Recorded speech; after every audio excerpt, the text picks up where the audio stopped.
ఈరోజు మిర్యాలగూడలో petrol bunk యజమానులందరితో కూడా మీటింగ్ నిర్వహించడం జరిగింది. ఆ మీటింగ్కి మా అధికారులు, ట్రాన్స్పోర్ట్ అధికారులు, గౌరవ మున్సిపల్ కమిషనర్ గారు వీళ్ళందరూ కూడా అటెండ్ కావడం జరిగింది. ఈ మీటింగ్లో మేము తీసుకున్నటువంటి స్టాండ్ ఏంటంటే గవర్నమెంట్ ఇన్స్ట్రక్షన్స్ ప్రకారము నో హెల్మెట్ నో పెట్రోల్ అనేటటువంటి, అంటే బంక్ యజమానులు ఎవరు కూడా హెల్మెట్ లేకుండా వచ్చినటువంటి 2 వీలర్స్ యజమానులకి పెట్రోల్ ఇవ్వవద్దు అనేటటువంటి స్లోగన్ తోటి హెల్మెట్ యొక్క వాడకం పెరగాలి.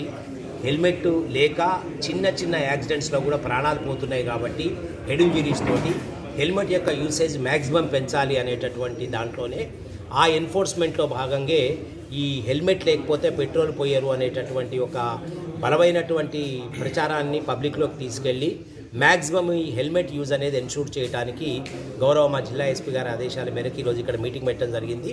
దీనికి చాలా పాజిటివ్గా రెస్పాండ్ అయ్యారు మన పెట్రోల్ బంక్ యజమానులందరూ కూడా. సో ఈ రోజు నుంచి మా ఎన్ఫోర్స్మెంట్ కూడా పోలీస్ శాఖ తరఫున, ట్రాన్స్పోర్ట్ వాళ్ళ తరఫున మా ఎన్ఫోర్స్మెంట్ అంతా కూడా ఈ హెల్మెట్ యూసేజ్ మీద మ్యాక్సిమం మేము చేయడం జరుగుతుంది.